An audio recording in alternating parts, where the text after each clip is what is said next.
Welcome to the Reintroduction Podcast, and our topic today is Colorado Wolf Reintroduction. With our hosts today, Jordan Bailey, Donovan Wendy, and Alexander Ogas. Why is wolf reintroduction such a concern for the people in Colorado? The interactions between humans, wolves, and livestock tend to cause concerns for state residents. The people that see them as a threat believe that they should have the right to kill the species to protect them and their livestock. Wolves are apex predators, And hence nothing hunts them and they hunt everything else. they are at the very top of the food chain, so nothing will hunt them. So there's nothing that hunts them, but they do hunt certain their prey, which can also be a predator. Amen. A trophic cascade is presented as a pyramid, but it is more alike to a food chain or a food web than anything else. It shows how the different levels of a certain species affect the ones below. A wolf as an apex predator, it would show that it would have a trophic cascade on everything below it, meaning elk, rabbits, and all the way to plants and greenery. They would all have an effect because of the wolf. There was a wolf reintroduction program where a trophic cascade essentially moved rivers and created a new ecosystem. The elk before that had essentially entirely taken over the park had overgrazed shrubs, greenery, and trees. Bushes and all were essentially barren. That was until the wolf came along and they created a trophic cascade. Because of them preying on the elk, more trees were able to grow, thus letting beavers be able to chop down bigger, fresher trees to make new dens all around Yellowstone.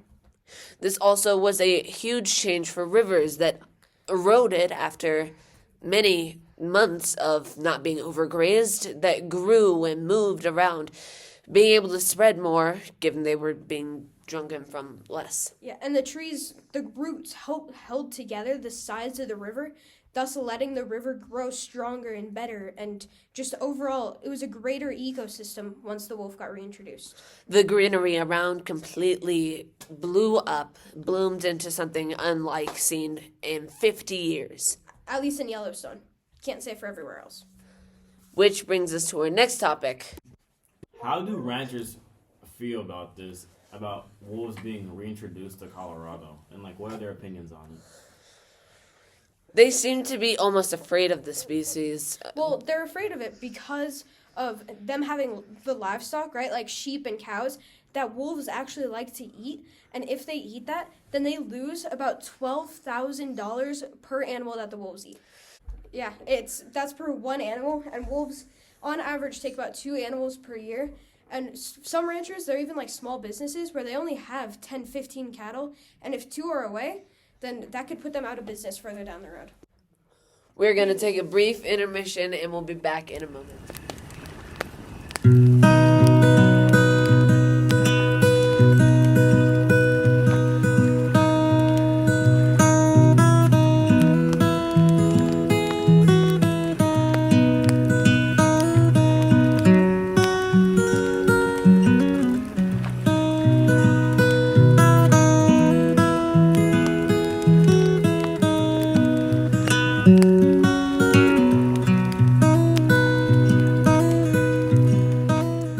Back from our brief intermission, let's continue. So, what will the wolves, as the apex predators, what will their interactions be with, the animals and plant life? As we've said before, the wolves will influence, of course, the ungulate or deer population, and they will also affect, multiple different ecosystems because of there being more trees and more, life, basically, in those areas. On top of that, wolves influence their population's numbers and where their location is. If there's a lot of hunting in one area, there are high chances that those prey will move to a different location. And that is letting the trees and plants and all that grow back and be stronger and have, a better chance of survival against the deer and elk and all that once they come back to that area. Which does leave me with a question. Are you just moving the problem or are you fixing the problem? You can say this both ways, because one, you are fixing the problem because you are letting certain places grow back, But in the other way, you are just pushing them into a different area. But because of the wolves still hunting them in that different area, they will have a different, like, lifestyle almost if they're being hunted, where they'll be hiding more. They'll be not in open plains, open prairies anymore, and they'll want to try and hide, and that will leave them with less grazing. So it doesn't exactly look like wolves have that much of a population decrease effect on the elk, because their reproductive state is around 20 to 26 every year, and Now that's a lot of elk. Sorry, not bad, but that is like that lot is of elk per year. Yeah, and on top of that, that's probably only 12 moms, because they have at most, or at least 2 calves.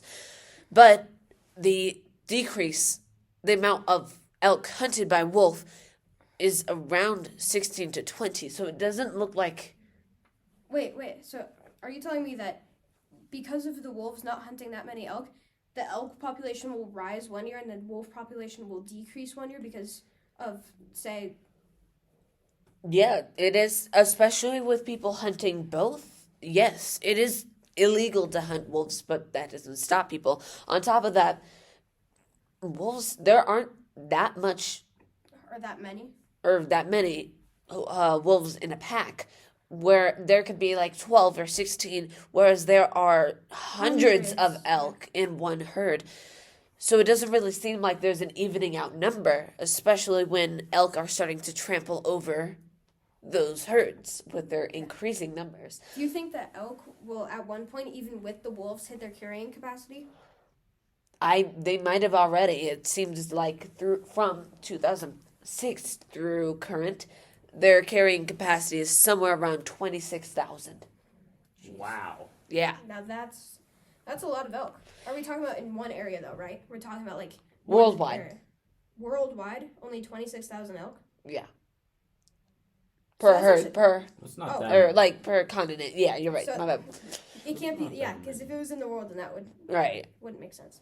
But in Yellowstone, I believe their current carrying capacity is somewhere around 11,000 by itself. That's a lot. Whereas the wolf count is under 200. Yeah, but even with that though, the wolves still do hunt enough elk to make it so that they don't still keep overgrazing, right? Not exactly. Over the past 7 years, there has been a very predominant decrease in the number of elk. Now, this is where conservation and preservation comes into play, because there have been protests on each side. What are the sides of those protests? Conservation and preservation. Conservation is where sort of like zoos, Cheyenne Mountain Zoo, which is just up the road from here, they have a lot of conservation where they insert themselves into the livelihood of certain areas and wolves, especially right now. So they will go in and help feed the wolves and help like different animals regain their numbers. Preservation is where you leave those animals to go extinct by themselves, or let them die. To find their natural way to live, or like to adapt to their surroundings. Essentially not inserting themselves. Yeah. So without human interactions or like anything else like influencing them? Not exactly. I think the only problem that we've had over the years are in human interactions, whether it's pollution or some sort of hunting, poaching, or even conservation. Sometimes all of those things can be contributing factors to this. So going back to the previous topic, what exactly is a carrying capacity? Okay, so a carrying capacity is when a certain species reaches its max capacity using the resources around it. So if there's not enough resources for all of them, they've reached their carrying capacity and they can't really have any more. So the carrying capacity is how many of one species there can be in a certain area where they can have enough food and resources to survive without starving or dying of thirst. This podcast is brought to you by Galactic Studios Produced by Donovan Wendy. Jordan Bailey. and Alexander Ogaz. Thank you for listening.